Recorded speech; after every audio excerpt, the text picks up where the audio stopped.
Continue up to 6:30 1 hour complete article. सिर्फ Doppler effect का numerical करके क्लास खत्म हो जाएगा, मेरे से डाइजेस्ट नहीं होगा।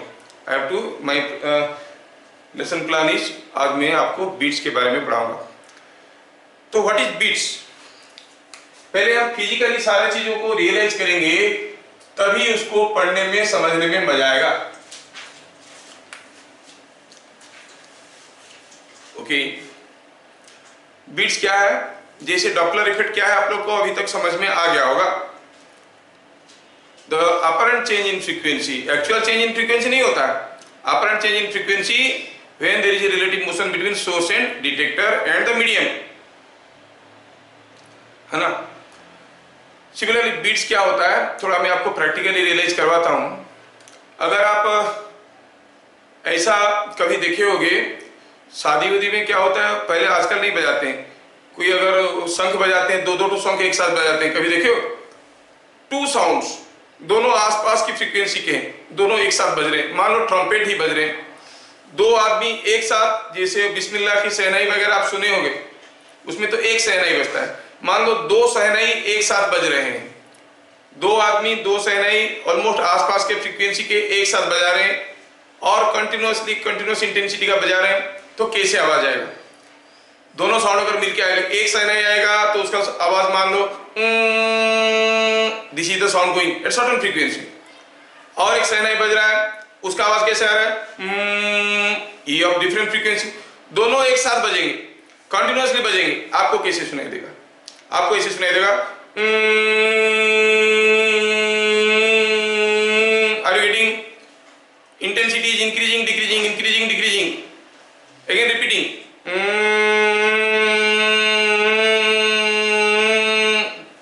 This type of sound will come.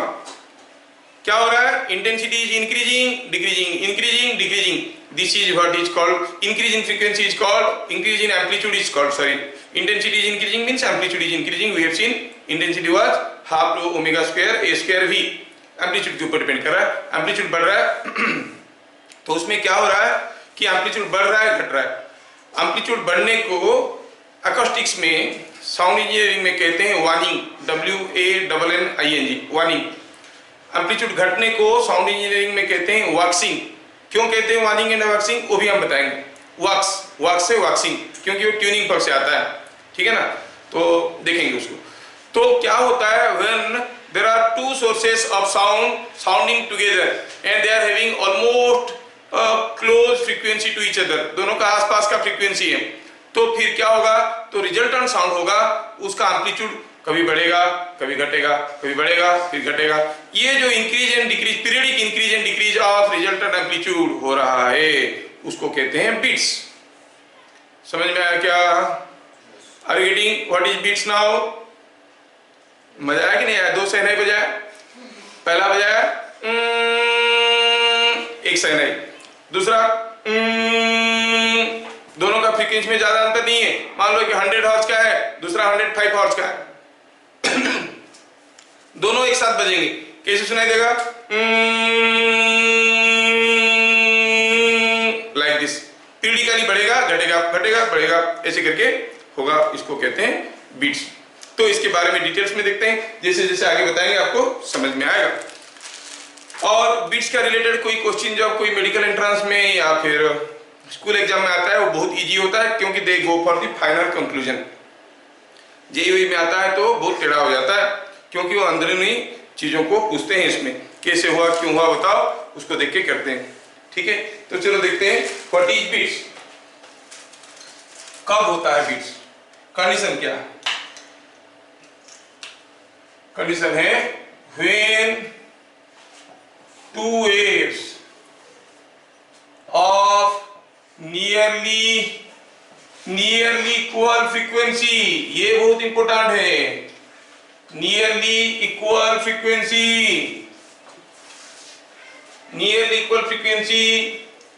propagating almost in same direction, superimpose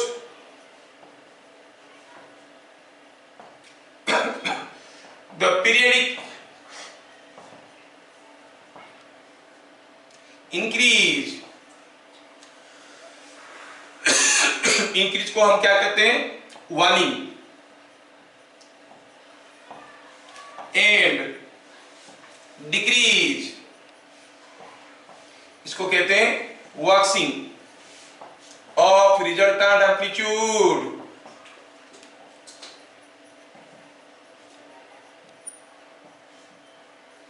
it's called beats. तो रिजल्टेंट एम्पलीट्यूड कभी बढ़ रहा है, कभी घट रहा है, कभी बढ़ रहा है, कभी घट रहा है। I hope you have understood what is beats. लेकिन इसमें कंडीशन क्या रहा, कंडीशन ये रहा कि दोनों वेव का फ्रीक्वेंसी आसपास का है, एक 100 हर्ट्ज का है, 200 हर्ट्ज का है, बीट्स सुनाई नहीं देगा। ध्यान रखना, मैं बोलते वक्त बोल रहा हूं कि बीट्स सुनाई नहीं देगा, मैं ये नहीं बोल रहा हूं कि बीट्स नहीं बनेंगे, बीट्स बनेंगे लेकिन आपको सुनाई नहीं देगा।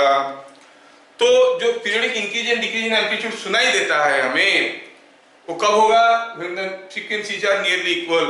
एक मान लो 1000 हर्ट्ज का फ्रीक्वेंसी है, दूसरा 1006 हर्ट्ज का है, तो आपको बीट्स सुनाई देंगे। एक 1000 हर्ट्ज का है, एक 1500 हर्ट्ज का है, बीट्स सुनाई नहीं देंगे। ठीक है, क्यों, वो अब सारे हम भी डिराइवेशन में देख लेंगे। ठीक है, तो चलो कोशिश करते हैं कि दो वेव जिनका फ्रीक्वेंसी ऑलमोस्ट पास पास है, सेम डायरेक्शन में जा रहे हैं। डिराइवेशन आपको स्कूल वाले कोई नहीं पूछेंगे, लेकिन अगर आप कुछ हायर पढ़ना चाहते हो तो आपको डिराइवेशन जानना जरूरी है, क्योंकि अंदरूनी क्वेश्चन पूछते हैं। मेडिकल एंट्रेंस वालों को भी कुछ चीजें देख लेना है। तो पहला हुआ, लेट एक पहला वेव दिया है, वेव का इक्वेशन क्या होता था, a sin omega t plus minus के एक्स प्लस पाई ऐसे करके होता था। तो मान लो कि y1 is a wave given by a sin omega 1 t plus kx। Suppose y2 दूसरा जो साउंड वेव है, उनके एम्पलीट्यूड के बारे में कुछ नहीं कहा गया है, उनका एम्पलीट्यूड सेम होना चाहिए, डिफरेंट होना चाहिए, कोई जानकारी उसके बारे में नहीं है। आप सेम एम्पलीट्यूड के हो ना हो कोई फर्क नहीं पड़ता है, बीट सुनाई देगा। अगर फ्रीक्वेंसी में थोड़ा सा अंतर है, छोटा सा अंतर है, तो बीट सुनाई देने का कंडीशन क्या हुआ, there must be a small gap between their two frequencies. ठीक है, तो कितने को हम स्मॉल कहेंगे, स्मॉल गैप मतलब, स्मॉल का मतलब हुआ the difference in frequency should be less than 10। क्यों less than 10, I am coming to that point, will सी।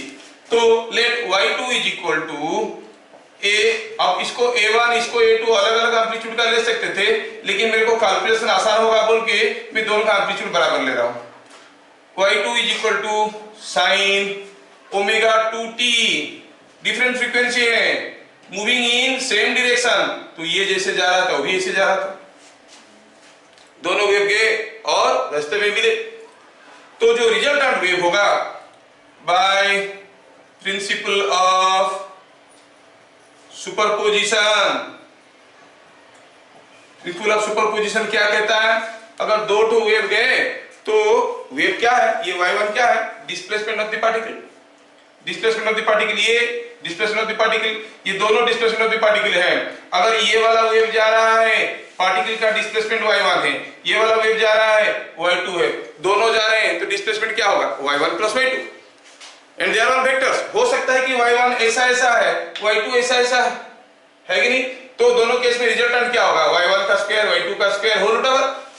अब उसमें हम ज्यादा नहीं जा रहे हैं, खाली इतना बताना चाह रहे हैं कि हमारा जो वेव्स है अगर वो ऐसे ऐसे है तो हम कहेंगे जो रिजल्टेंट वेव बनेगा वो क्या बनेगा, सिंपली y1 प्लस y2 का सम। रिजल्टेंट जो डिस्प्लेसमेंट होगा पार्टिकल का it will B y1 plus y2। तो y रिजल्टेंट क्या बनने लगा, y1 प्लस y2, दोनों का वैल्यू लिखेंगे a sin omega 1t plus kx plus sin plus plus plus sin omega 2t plus kx, ऐसे लिख दिए दोनों वेव को और उनको जोड़ेंगे, क्योंकि a तो कॉमन था इसलिए हम लिए थे ताकि मेरे को कैलकुलेशन आसान बन जाएगा। निकाल लिए बाहर। देखो तो यहां पर एक टर्म है sin a plus sin b, क्या आपको कोई फॉर्मूला आता है उसका, sin a plus sin b का, it will be sine a plus b by 2, ऐसा होता है क्या? एंड cos a minus b by 2, ऐसा होता है। अगर ये साइन a है, ये b है, तो ऐसा होता है ना फॉर्मूला? हाँ, ये होता है फॉर्मूला। हाँ, इंटू नहीं, हाँ इंटू तो है, इंटू 2। अच्छा, ये 2 मल्टीप्लाई होगा। हाँ, आप लोग कितने अच्छे हो। मेरे को मैथमेटिक्स उतना ज्यादा नहीं आता है ना, हम लोग तो रख लेते हैं जहां जहां जरूरत है। तो अब ये स्टेटमेंट को हम बीच में रख दिए, समझने के लिए आसान होगा बोल के। अब मैं लिखना चाहूंगा, क्या लिखूंगा? 2a whole into sine a plus b, मतलब omega 1 plus omega 2 into t plus 2kx by is equal to 2a sign,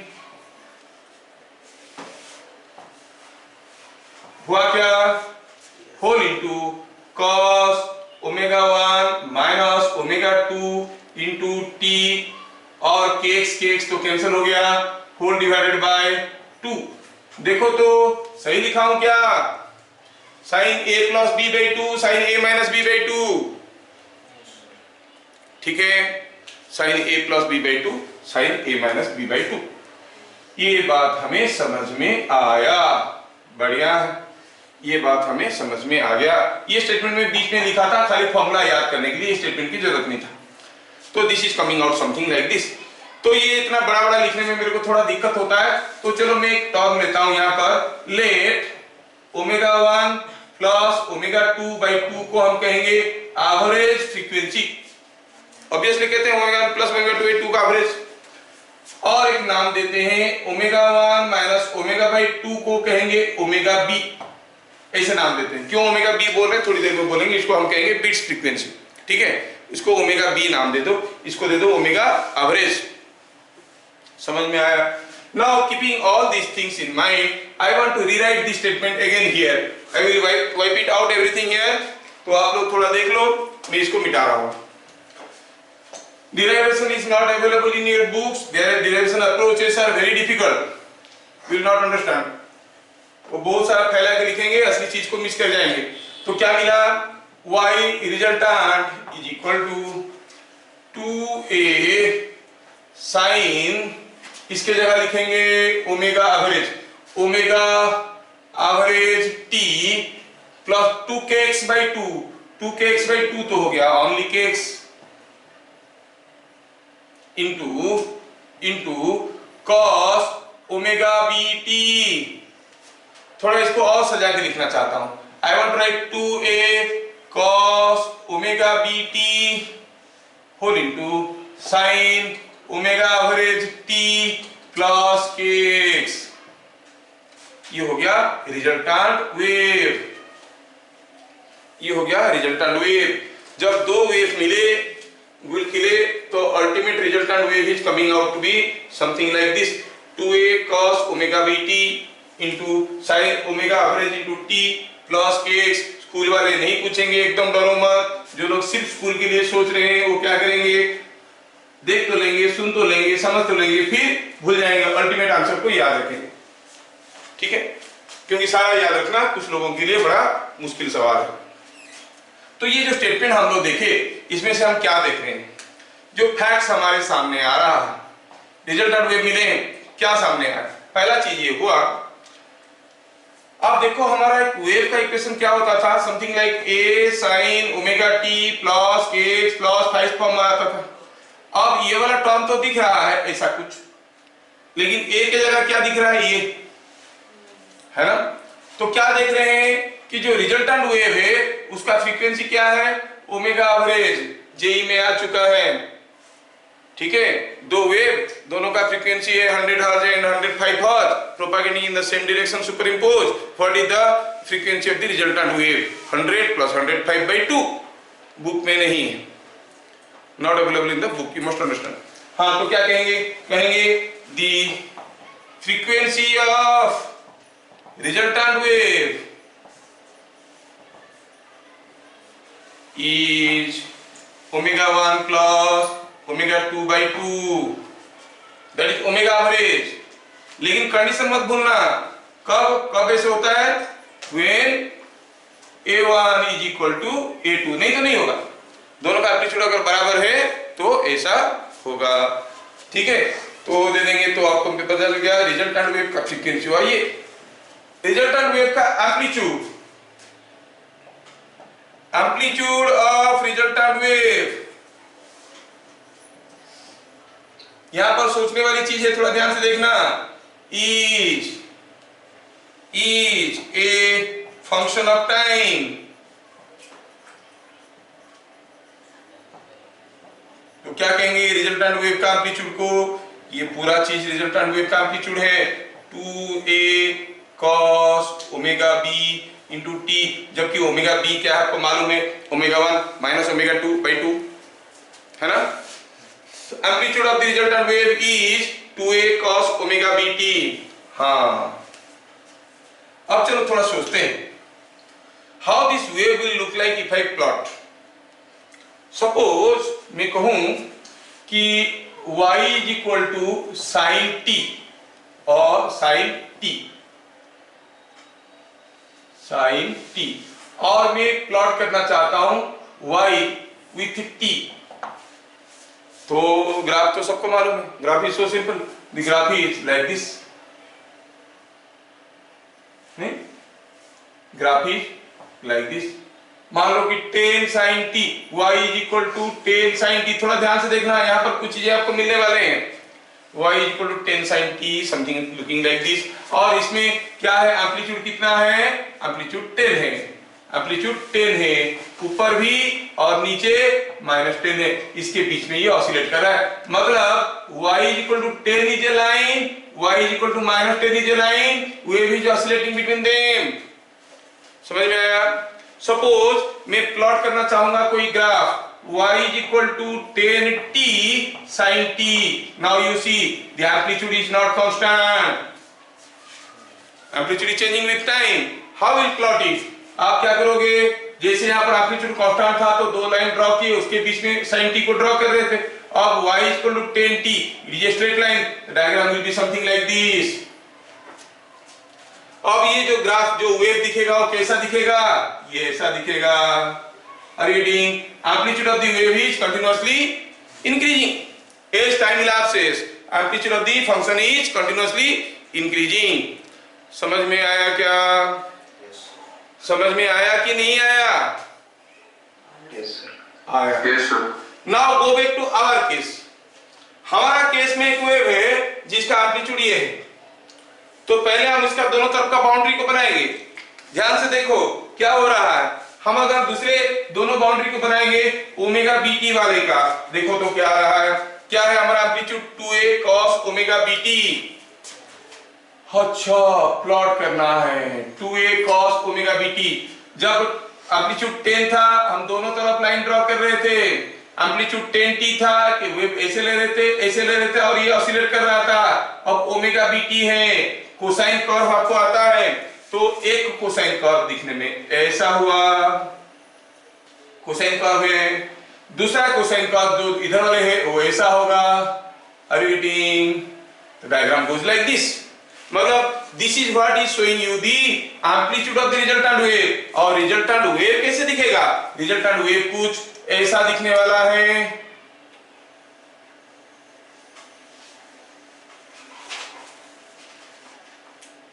Are you getting? Resultant wave का एम्पलीट्यूड कभी बढ़ रहा है कभी घट रहा है। देखो the amplitude of the resultant wave is increasing, decreasing. कभी रिजल्टेंट वेव का एम्पलीट्यूड मैक्सिमम है तो कभी मिनिमम है, तो कभी ये क्यों सुनाई देता था, जब एम्पलीट्यूड मैक्सिमम था तब जोर से सुनाई देता था, धीरे से कब सुनाई देता था, जब ये मिनिमम था। तो अब क्या बन रहे हैं, बीट्स बन रहे हैं। समझ में आया क्या? तो ये बीट्स बन रहे हैं। तो जो दोनों वेव मिले, दोनों वेव मिलने के बाद जो रिजल्टेंट वेव बना वो दिखने में कुछ इस किस्म का है। ये डार्क लाइन क्या है, black line, just the boundary. Actually ये लाइन को ड्रॉ नहीं करना चाहिए, ड्रॉ इसलिए किए कि हम दूसरा ग्राफ को ड्रॉ कर पाएंगे, नहीं तो इसको छोड़ के सोचो कि वेव ऐसे धीरे धीरे छोटा हो जाएगा फिर बड़ा हो जाएगा, फिर छोटा हो जाएगा फिर बड़ा हो जाएगा। क्या चीजें समझ में आ रहा है? Now can you tell me, अगर ये जो वेव है हम ड्रॉ कर रहे हैं, क्या 2a cos omega b T. तो आप क्या कहोगे, ये समय के साथ ये जो अब वेरिएशन क्या हो रहा है, टाइम के साथ वेरिएशन हो रहा है। We are plotting it with time, time बदलते जा रहा है और ये सब कुछ ऐसे बदलते जा रहा है। हाँ, तो हमें ये समझ में आया। अब मैं अगर ये टाइम स्केल में ड्रॉ किया हूं, समय के साथ एम्पलीट्यूड बढ़ रहा है घट रहा है, तो क्या आप मुझे बता सकते हो ये ऊपर वाला क्या था, कर्व कौन सा कर्व था, cos ओमेगा बी टी। नीचे वाला का ये था -2a cos omega b t का कर्व, ये वाला ये था 2a cos omega b t का कर्व ऊपर वाला, इसको ड्रॉ किए, नीचे वाला ड्रॉ किए और रिजल्टेंट वेव को उसके अंदर, जैसे हम कर रहे थे tan sin t, तो ऊपर वाला tan नीचे वाला -10 के बीच में इसको ड्रॉ कर रहे थे एग्जैक्टली दैट वे। ये दोनों कर्व है। अच्छा, ये अकेला कर्व क्या है, ये अकेला कर्व है 2a cos omega b T. तो यहां से यहां तक उसका एक टाइम पीरियड हुआ नहीं, एक कंप्लीट हुआ यहां से यहां तक। तो ये कितना है, व्हाट इज दिस टाइम, ये टाइम कितना होगा, ये टाइम कितना होगा, ये हो जाएगा ये मान लो कि sin 2 पाई, इसका फ्रीक्वेंसी कितना है, फ्रीक्वेंसी टाइम पीरियड निकालेंगे और टाइम पीरियड क्या हो जाएगा, t equal to 2 pi by omega b, 2 pi by omega b, ये हो गया ये। अच्छा, दो ठो मैक्सिमम साउंड के बीच में गैप कितना गैप हुआ, पाई बाय ओमेगा बी, क्योंकि यहां से यहां तक का गैप है 2 पाई बाय ओमेगा बी। समझ में आ रहा है कि नहीं आ रहा है, sin ओमेगा टी में टाइम पीरियड क्या होता था 2 पाई बाय ओमेगा, तो यहां से यहां तक का जो टाइम गैप है वो कितना है 2 पाई बाय ओमेगा बी। यहां से यहां तक का जो टाइम गैप है वो कितना है पाई बाय ओमेगा बी, और ये 2 पाई बाय ओमेगा बी। क्या चीजें आपको समझ में आया। अच्छा, अगर ये चीज आपको समझ में आ गया तो सोचो, आपको जो मैक्सिमम साउंड सुनाई देता था, जो मैक्सिमम साउंड सुनाई देता था कैसे, दो मैक्सिमम साउंड के बीच में गैप क्या हुआ, time gap pi by omega b. What is time period of beats, कोई पूछेगा कितना इंटरवल में आपको मैक्सिमम साउंड सुनाई दे रहा है, आपको हो गया pi by omega b. Are you getting, सबको समझ में आ रहा है। तो हम कहेंगे टाइम पीरियड ऑफ बीट्स, ज्यादा मैथमेटिकली समझाएंगे आपको तो कंफ्यूजन हो सकता है। टाइम पीरियड ऑफ बीट्स क्या हो गया, टाइम पीरियड ऑफ बीट्स हो गया इतना equal to pi by omega B, जिसको मैं टी लिखूंगा। थोड़ा डिफरेंस देखो तो। अच्छा, frequency of beats, frequency of beats और beats frequency, time period of beats का मतलब क्या हुआ, मतलब हुआ time gap between two consecutive maximum sounds कितना है, it is pi by omega B. I hope ये स्टेटमेंट सबको समझ में आ गया। नहीं आया तो कोई चिंता की बात नहीं है, लास्ट अल्टीमेट आंसर को याद रख लेना। हो सकता है अंदरूनी क्वेश्चन आ जाएगा तो मैं डिटेल्स में जाने की कोशिश कर रहा हूं। अच्छा, time gap between two consecutive beats is coming out to pi by omega b. तो अब ये पाई बाय ओमेगा बी का वैल्यू थोड़ा लिख लेते हैं। It is pi, omega b क्या है, it was omega 1 minus omega 2 by 2। आपको याद है ओमेगा बी हम लोग किसको लिए थे, ओमेगा 1 प्लस ओमेगा 2 बाय 2 को। It is coming out to be 2 pi, 2 पर चला गया बाय ओमेगा 1 माइनस ओमेगा 2, जिसको आप चाहो तो ऐसे लिख सकते हो, क्या ओमेगा 1 को लिख सकते हो 2 पाई f1 frequency of the first wave minus 2 pi f2 frequency of the second wave. थोड़ा सिंपलीफाई करो, ऊपर नीचे 2 पाई है तो ये तो कैंसिल हो जाएगा, मिलेगा 1 by f1 minus f2। So time period of beat जिसको हम लोग TB कह देंगे, कहेंगे वो कितना है 1 बाय f1 माइनस f2। अगर जो दोनों वेव हम लोग लिए थे y1 एंड y2 उनका फ्रीक्वेंसी f1 एंड f2 है, तो टाइम पीरियड ऑफ बीट्स क्या हो गया f1 1 by f1 minus f2। तो frequency of beats, frequency of beats क्या हो रहा है, फ्रीक्वेंसी ऑफ बीट्स क्या हो रहा है, यहां पे लिखता हूं मैं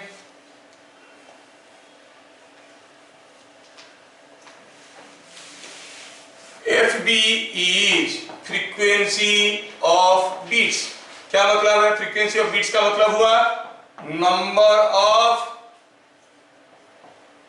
beats heard per second, that is equal to number of beats heard per second is same as nothing but number of maximum sound heard per second. I hope you understand. अच्छा, what is that again? Frequency of beats क्या होगा? 1 by time period of beats, that is 1 by f1 minus f2 is same as f1 minus f2. तो जिन लोगों को ये सब समझने में दिक्कत आया उनको क्या याद रखना है? सिर्फ एक ही चीज जो क्वेश्चन स्कूल में आता है और लोअर लेवल एंट्रेंस में आता है, frequency of beats is difference in frequency. इतना काम रखो, सारा निपट जाएगा. समझ में आया? अगर आपको एक 1000 हर्ट्ज का शहनाई बज रहा है और एक 1005 हर्ट्ज का शहनाई बज रहा है, तो दोनों जब बज रहे हैं बीच बीच में कभी ऊंची आवाज आता है कभी नीचा आता है. कितने ठो ऊंची आवाज आप सुनोगे? अगर 5 हर्ट्ज का डिफरेंस है तो 1 सेकंड में आप 5 बार सुनोगे. समझ में आ रहा है? तो फ्रीक्वेंसी ऑफ बीट्स इज 5. बाकी सारा तो डेरिवेशन था, स्कूल वाले तो नहीं पूछेंगे, मर्जी आपका है समझना है कि नहीं समझना है. You are not sure, you may go for 5 years degree course in physics also for in NIT, तब तो सारी चीज आपको समझ में आना चाहिए. ठीक है? अरे समझ में नहीं आएगा तब भी रट्टा मार लोगे तो लोग कैसे कैसे करके काम निकाल देते हैं. I was seeing a very popular physics teacher online yesterday. What he was telling, source is moving with a velocity v1, velocity of sound is v0. तो बताओ क्या लेंगे वेलोसिटी? वो जो डॉपलर इफेक्ट वाला फॉर्मूला में. कोई अगर आप जा रहे हो, आप मान लो कोई कार स्टेशनरी है, कोई चीज फेंकोगे v0 में, कार जा रहा है v1 में, फेंकोगे v0 में तो उसका वेलोसिटी हो जाएगा v1 प्लस v0. और ऐसे करके वो निकाल देते थे डॉपलर इफेक्ट के फॉर्मूला. अरे साउंड को आप फेंक रहे हो क्या? साउंड तो अपनी स्पीड में जा रहा है. When you are moving in a car with a velocity v1 and you are blowing a horn, तो साउंड का वेलोसिटी क्या v0 प्लस v1 होगा? ये कोई बॉल फेंकने वाली बात हुआ?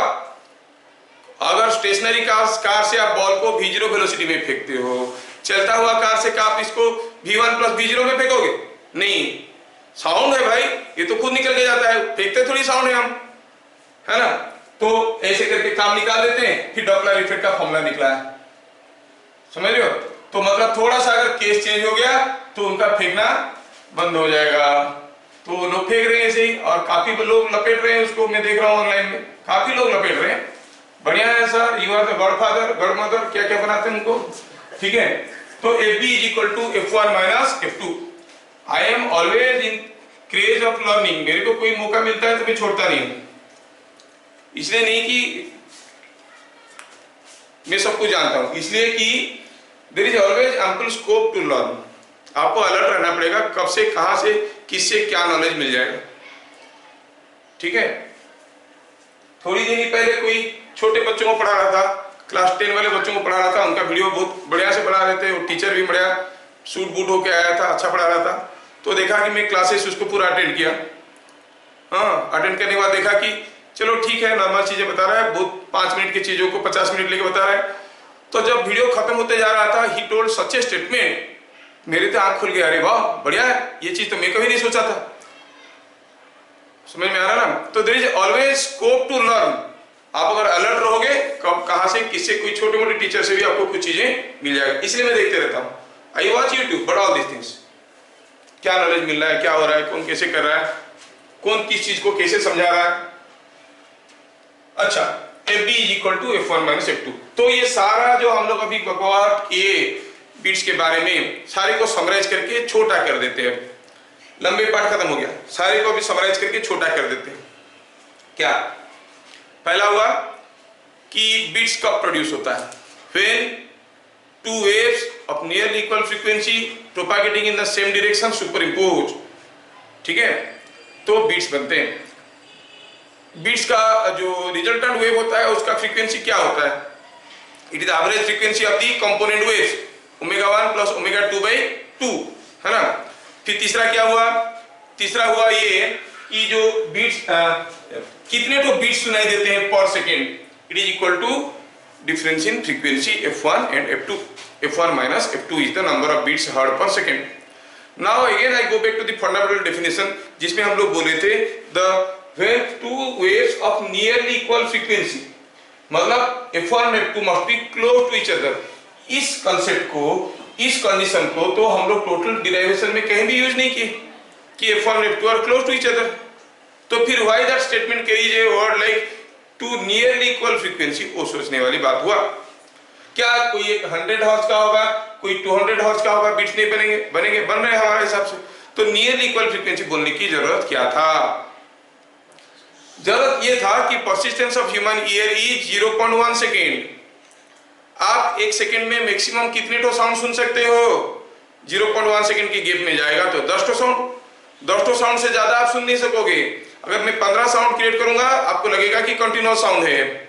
So when the difference in frequency is 10 और less than 10 you can hear that maximum sound, minimum sound. अगर डिफरेंस इन फ्रीक्वेंसी 50 है तो आपको कंटिन्यूअस साउंड लगेगा. बढ़ रहा है, घट रहा है, क्या बीट्स नहीं बनेंगे? बीट्स बनेंगे, आपको सुनाई नहीं देंगे because your persistence is 0.1 second only. समझ में आ रहा है? So when the difference in frequency is less than 10 you can hear the beats. When the difference in frequency is more than 10, beats are produced, but you cannot hear. हो सकता है कोई दूसरा एनिमल को सुनाई दे रहा होगा जिसका परसिस्टेंस 0.001 सेकेंड होगा, जो कि एक सेकेंड में 1000 साउंड सुन सकता है, उसको सारे बीट सुनाई देंगे रीडिंग, लेकिन आपको सुनाई नहीं दे रहा है. इसलिए ना कुछ साउंड की मशीन्स होते हैं मस्क्यूटो भगाने के लिए. हम लोगों को साउंड पता नहीं चलता लेकिन उन लोग वहां से भाग जाते हैं क्योंकि they are creating some sort of vibration जो कि हमारे ऑडिबल रेंज के अंदर नहीं है. समझ में आया? तो यहां पर दो क्वेश्चन आते हैं जो लोग जेई के लिए दे रहे हैं. मेडिकल एंट्रेंस वालों का नहीं आता है, जेई वालों के लिए बोलते बोलते बोल देता हूं. वो कभी कभी ऐसे पूछेंगे how many beats are produced, how many beats are heard, how many beats are produced and how many beats are heard. How many beats are produced f1 minus f2 difference in frequency. How many beats are heard if it is less than 10, जितना वही लिखेंगे, otherwise लिखेंगे नहीं, कोई beat सुनाई नहीं देगा. ये स्टेटमेंट याद रखना. तो हम कहेंगे, तो ये बहुत ही इंपॉर्टेंट है, number of beats produced per second is equal to f1 minus f2 under any condition. Number of beats heard is equal to f1 minus f2 if f1 minus f2 is less than equal to 10 or 0 if f1 minus f2 is more than. Are you getting? ध्यान से देखना question में क्या पूछा है, how many beats are produced और how many beats are heard. कितना beat सुनाई देगा, कितना बीट बन रहा है. There are two different questions. समझ में आ रहा है?